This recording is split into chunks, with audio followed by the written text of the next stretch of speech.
U poslednje vreme stižu nam zaista uznemirujući obaveštajni izveštaji iz Rusije, a retorika iz ključnih evropskih prestonica postaje sve oštrija. Sve to stvara sliku nekog novog pohoda na istok. Znate, to je ono što je istorijski poznato kao Drang nach Osten, prodor na istok. Postavlja se pitanje šta se zaista krije iza svih ovih napetosti. I da odmah bude jasno koliko je situacija ozbiljna, pogledajmo ovo direktno upozorenje Dmitrija Medvedeva. Ovo, znate, nisu neke prazne pretnje, njegove reči su jasan signal da je Moskva i više nego spremna da odgovori na ono što vidi kao jednu, radikalnu promjenu situacije na terenu. A ta promjena tiče se jedne zaista eksplozivne tvrdnje, moguće nuklearne eskalacije. Dakle, da li je sve ovo samo opasan blef ili se suočavamo sa, stvarnom opasnošću? Ovo je ono što je u srži najnovijih tenzija. Ruska spoljna obaveštajna služba izlazi sa tvrdnjom, pazite sad, da London i Pariz planiraju da naoružaju Ukrajinu nuklearnim oružjem. Pominje se čak i mogućnost takozvane prljave bombe, to je konvencionalni eksploziv koji raspršuje radioaktivni materijal. Ovo je, da se ne lažemo, optužba koja menja pravila igre iz korena. Sad, analitičari smatraju da Rusi nisu objavili ovu informaciju tek tako, već da tu ima više ciljeva. S jedne strane, to je jasna poruka zapadnoj javnosti i onim antiratnim snagama. S druge strane, ovo se vidi i kao reakcija na prilično lošu situaciju na frontu. Ali ono što najviše, recimo zabrinjava, jeste potpuna tišina iz Londona i Pariza. Nema demantija, ni reči.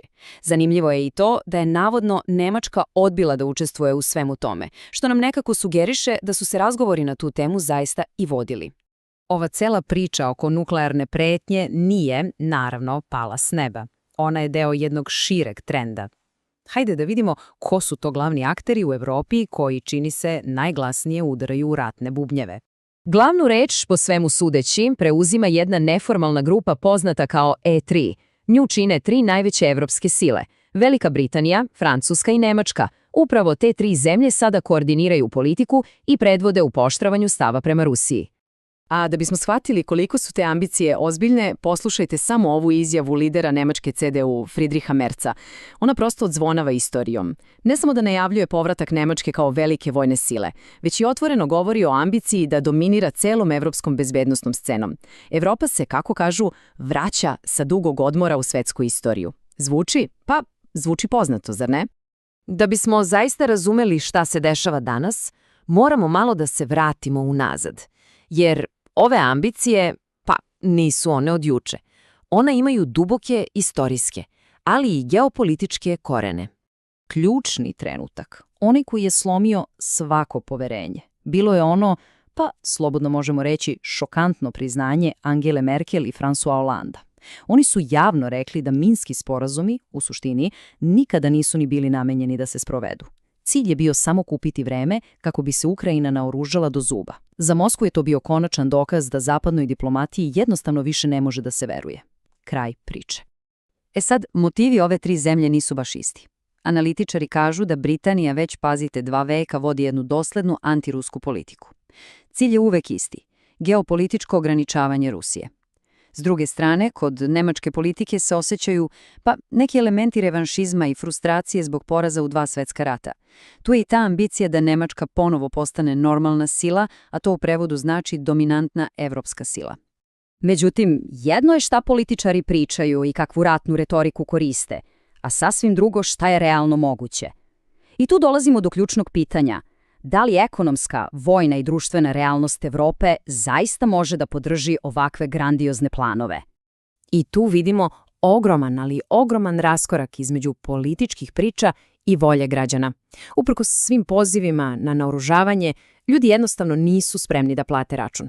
Istraživanja, poput onog koje navodi londonski Guardian, pokazuju da tek svaki 4. građanin u Britaniji, Francuskoj i Nemačkoj podržava veće poreze zarad vojske. 3/4 neće. I taj sudar ambicija i realnosti vidi se na svakom koraku. S jedne strane, hoće vojnu dominaciju. S druge strane, industrija im se gasi, a jeftinih ruskih energenata više nema. Priča se o nastavku rata do pobjede, a realnost je da su vojni kapaciteti prilično ograničeni. Velika Britanija, recimo, ima spremnih svega 10.000 vojnika. 10.000. Uz sve to, nemačka ekonomija praktično stoji već 3 godine. Nema rasta. Sve nas ovo dovodi do onog glavnog pitanja. Kuda zapravo ide Evropa? Očigledno je da se nalazimo na nekom istorijskom raskršću koje će definisati budućnost čitavog kontinenta. Ali ono što je možda i najveća razlika u odnosu na prošle velike sukobe jeste pozicija Amerike. Čini se da Vašington ovaj rat više ne smatra dobitnim i da se sve više distancira od ratoborne retorike svojih evropskih saveznika. Šta više, iz Amerike stižu upozorenja Nemačkoj, podsjećaju je, onako usput, da je već 2 puta započela svetski rat i oba puta izgubila. I na kraju, reči diplomate Zorana Milivojevića, koje možda najbolje sažimaju celu geopolitičku realnost. Nema Evrope bez Rusije. Bilo kakva buduća bezbednosna arhitektura kontinenta moraće da uključi i Rusiju.